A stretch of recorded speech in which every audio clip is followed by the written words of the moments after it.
So this summer, one of my very good friends offered an invitation to me to go with him to Florida to go to Disney World. And I, of course, was extremely honored at the invitation. Nobody's ever asked something like this of me before. Of course, I later found out that he asked two other friends before me. I was kind of not the first on his list. I was not the first on his list. But that's fine. I can move past that. I'm a forgiving man. I'm used to it. We were there and we tried to hit as many parks as we could.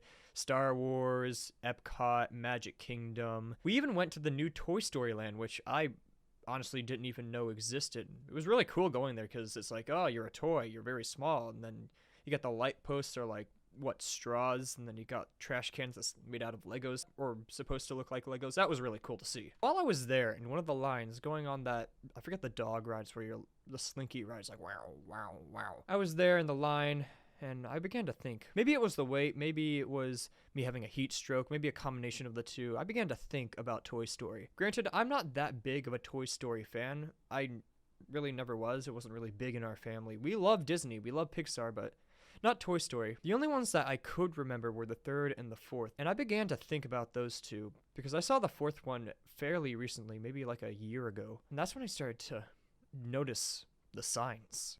I don't know how people haven't talked about this before, but it's so clear and it's so disgusting and horrible that I need to talk about it because somebody has to. I found the devil. No joke, the devil in Toy Story. I don't know why this happened. I don't know how this happened, but it happened and we have to talk about it. So forget the first and the second movie. There's like, first one, you got Buzz Lightyear comes in, wah. And the second one, you've got Jesse, a redheaded cowboy, yeehaw. But then you go to the third one. Third one's where everything kind of changes, and by kinda, I mean goes down. Andy's no longer this little kid anymore. He's a grown hormonal man now. He's a grown man with a box full of toys. He just didn't have the heart to throw it away. Andy was Gen Z before Gen Z. That's how I look at it. The toys find out that Andy's planning to give them away, so they run away to this little daycare center, and then all the goes down there. You got the pink evil bear Flotso and that creepy baby, and then eventually they make their way back home to be with Andy again, only to have him give them away. You have this really emotional scene too with the mom and with Andy, and it's really something.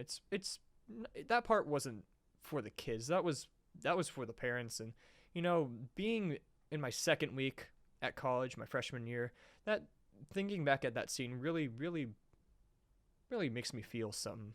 I don't know if it's good, if it's bad, but it makes you feel something. But I digress. One of the last scenes of this movie is Andy going over to, I think it's the neighbors, and giving all of his toys away to this little girl. And he goes through the process of talking about each and every toy and about how they're special to him, what they are, what's their story. And he goes through all of those, and the kid's really excited to see all this stuff. And then he comes to Woody. And you can see, like, the girl's like, Woody, give it. Give me the boy. And then you see Andy being taken aback and just kind of hesitant with Woody because that's his boy. That's his boy. And Andy tells her, this is Woody. He is very special to me. Take good care of him. And I believe she acknowledged his wish too. And then that's the end of the movie. He drives away and you have this emotional last scene when Woody's like, farewell, partner. And then that's the end of the movie. Touching. A couple of years go by. And what happens? The money-hungry grubs at Disney decide, hey, remember that series that had that perfect ending? Let's make another one. And then everybody was like, oh, sure, why not? What could go wrong? Everything could go wrong. Everything could go wrong. Fourth movie happens, and then we see, how are the toys doing? Not good. Well, most of them are doing good, but not Woody. Not my boy. My boy is literally in the closet. He is forgotten about, thrown aside like some ex-boyfriend. He doesn't get to play. He doesn't get to hang out with his friends during playtime. He's just alone with all the other forgotten toys. It's like the island of misfit toys down there. Well, you might be asking yourself, who replaced Woody? Who could possibly replace Woody? A spork.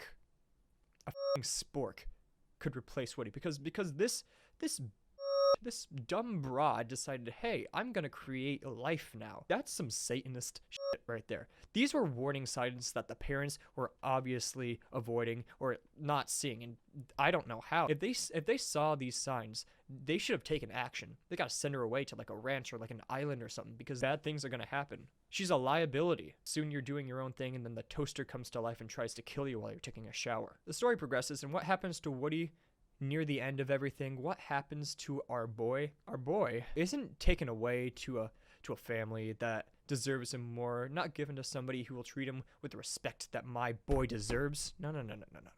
That wasn't a good enough ending for Woody. What happened to Woody?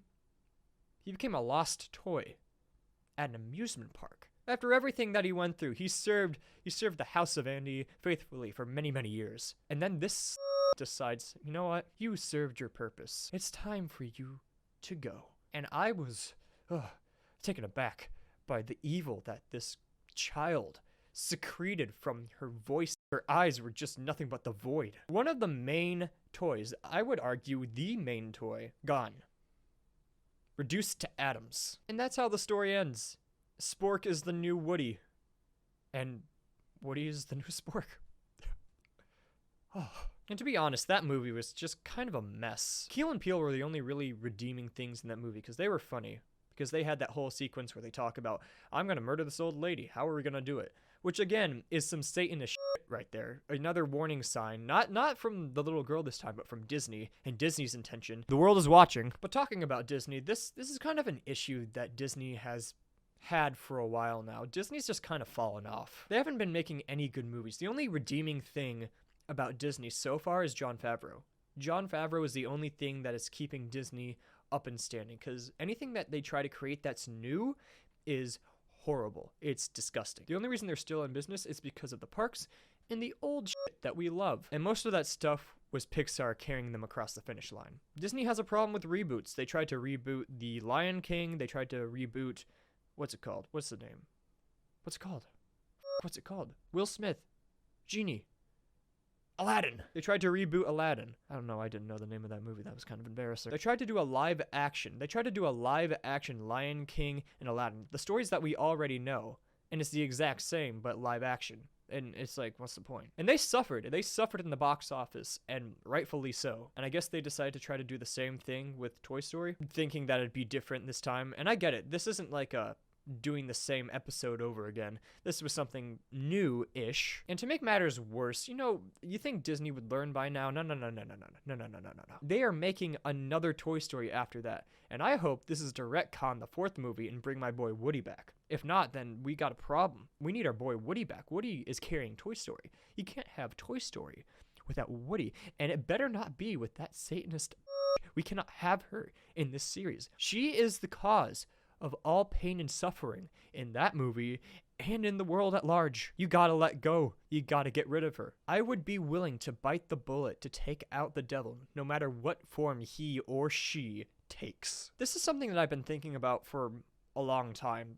This movie and the movie before, and it's so sad, because they had the perfect ending. Toy Story had the greatest ending. And I'm not one for bittersweet.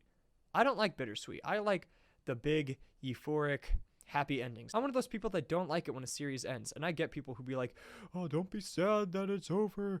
Be happy that it happened in the journey and shit like that. Shut up. You. I want to see it again. Don't end it. Keep it going. But then it's a double-edged sword, because if you keep it going, then it's just going to become this thing that begs for relief, begs for death, and just gets worse and worse and worse. And then eventually you lose interest. And the last memory that you have of that thing is just the unpleasantness of the end. And that's why I think that Disney did a really good job with the third movie, and then screwed it over with the fourth.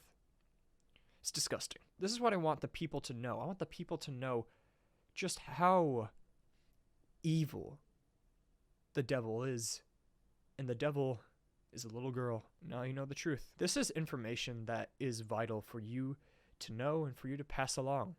So next time that you decide to watch through the Toy Story series, especially the third and the fourth, every time you look at that little girl, just know that isn't a little girl. That is the Antichrist. That is a monster. That is evil incarnate. That is the devil. And I want you to know this. I want you to warn others about this. I want you to be aware, be smart, and be safe. And ask yourself this. Is the little girl the true monster? Or is it its maker?